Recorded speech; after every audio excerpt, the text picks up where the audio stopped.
Ini, Terima kasih. makanya saya sampaikan bahwa harapan masyarakat terkait dengan undang-undang tersebut dalam gambaran draft rancangan undang-undangnya seperti itu. Nah, sekarang bagi pemerintah yang paling penting adalah memastikan sebelum kami ajukan ke parlemen, ini ada kesepakatan lebih awal. Jadi ini soal politik saja nih ya, soal politik. Di pemerintah standingnya sudah jelas nih. Belum berubah seperti di pemerintahan sebelumnya juga sama dengan pemerintahan sekarang. Jadi itu konsen dari pemerintah. Namun demikian karena pembentuk undang-undang itu adalah DPR, maka tentu kewajiban kami untuk melakukan komunikasi dengan teman-teman di parlemen. Ada tambahan? Baik. Rekan-rekan semua, itu tadi capaian kinerja disampaikan oleh Pak Menteri dan ditambahkan juga oleh Pak Sekjen. Silahkan dua mic di sayap kiri dan sayap kanan. Saya persilahkan. Udah cukup? Oke, silakan. Ya, terima kasih kesempatannya. Saya terkait kinerja tadi, satu soal RUU perampasan aset ya, memang tidak disampaikan, tidak disebut begitu ya. Kemudian terkait isu yang sedang ramai sekarang soal hakim begitu, hakim yang Baik, yang pertama RUU perampasan aset kan sudah masuk dalam long list prolegnas kita ya.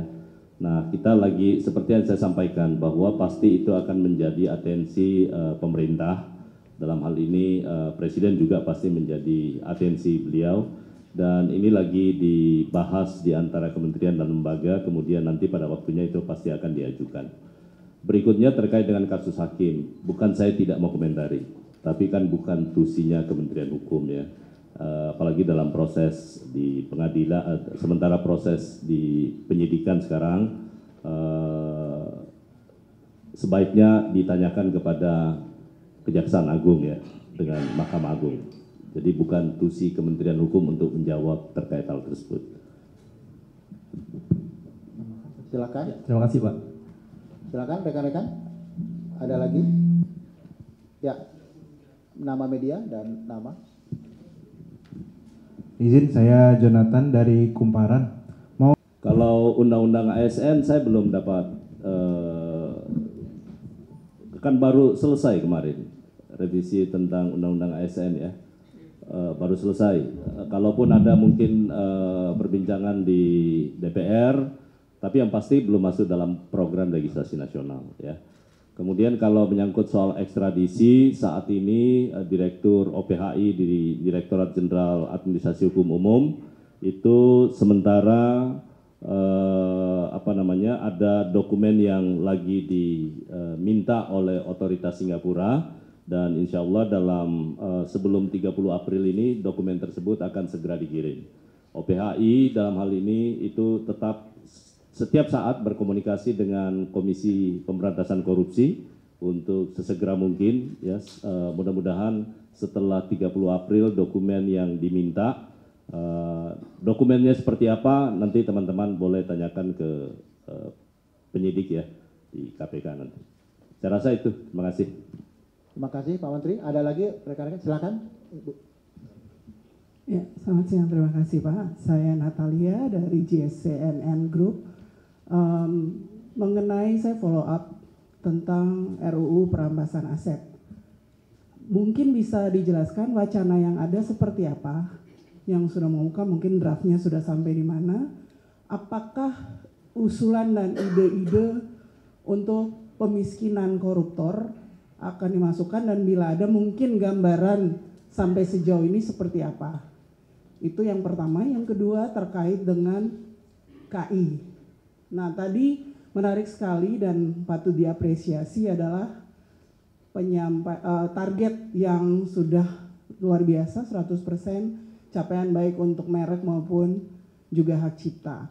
Dengan kecepatan memproses, ini bagaimana kita bisa menjamin atau ada jaminan dari masyarakat atau pihak-pihak yang akan mengusulkan bahwa nanti tidak ada tumpang tindih.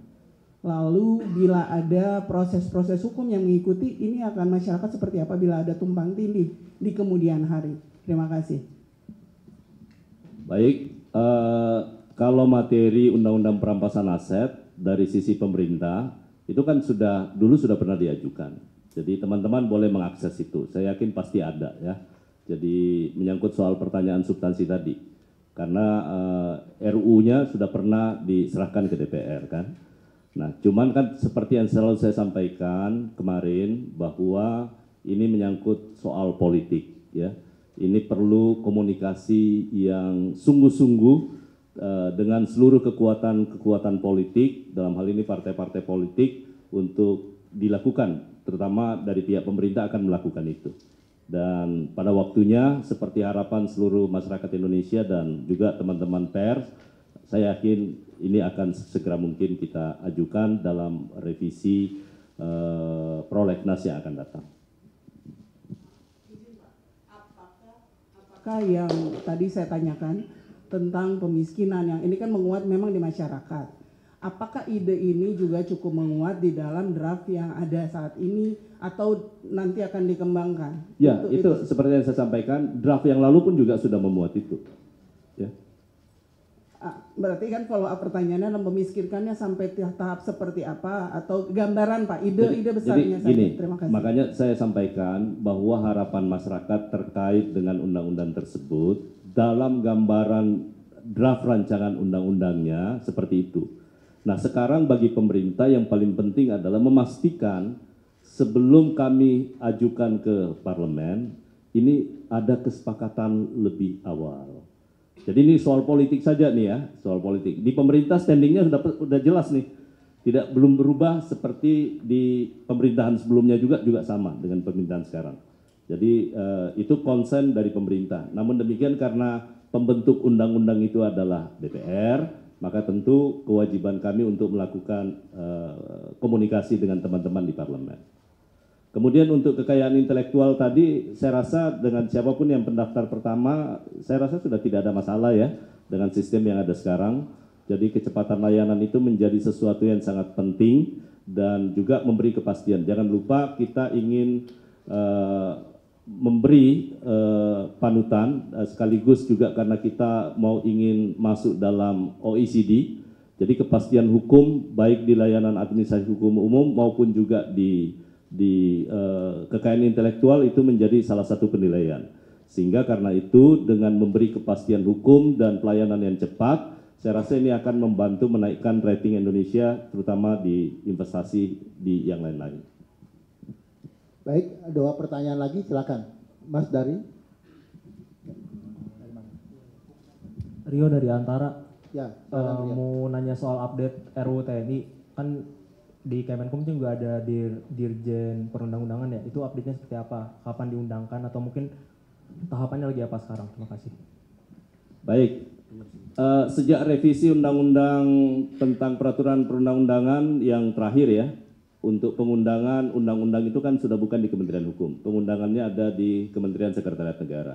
Dan karena itu, tetapi yang berita yang saya terima bahwa RUU itu sekarang draftnya sudah di meja Presiden. Nanti kalau pengundangannya nanti silakan tanyakan ke Kementerian Sekretariat Negara karena bukan di kami lagi. Ya. Online. Izin Pak, perkenalkan nama saya Aditya dari Hukum Online. Pertanyaan mungkin agak sedikit di luar topik, tapi terkait tarif Trump atau tarif AS, di situ dalam laporan USTR, walaupun sedikit tapi disebutkan regulasi maupun produk hukum yang diterbitkan oleh Indonesia itu tumpang tindih dan cukup menghambat investasi maupun pasar internasional gitu. Setidaknya adakah komentar Pak terkait komentar dari laporan dari USTR tersebut gitu? Pertama, kami tidak membantah statement tersebut ya.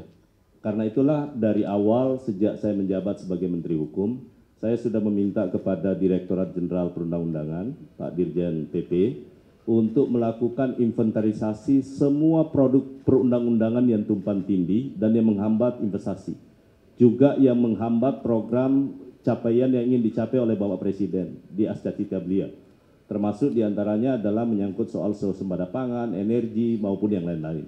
Karena itu dari kami, hasil kajiannya, kami sudah terbitkan buku dari Direktorat Jenderal PP, dan memberi kepada Bapak Presiden akan segera kami serahkan menyangkut soal peraturan mana yang saling bertentangan satu dengan yang lain. Sehingga kami nanti menunggu kebijakan beliau apakah kita lakukan revisi atau kompilasi dalam rangka ataupun juga kodifikasi ataupun juga mungkin dengan menggunakan omnibus law terhadap undang-undang yang sama, materi muatannya bisa kita lakukan. Yang pasti sekali lagi bahwa tantangan untuk dari sisi aspek regulasi itu sangat penting untuk memberi dukungan dalam rangka menciptakan daya saing bagi Indonesia sebagai negara tujuan investasi. Sudah sebagian, ya sebagian semua masuk. Cukup ya teman-teman semua. Terima kasih atas kehadiran rekan-rekan semua. Sampai jumpa rekan-rekan di 3 bulan ke depan, tetapi bukan mustahil dari kami. Assalamualaikum warahmatullahi wabarakatuh.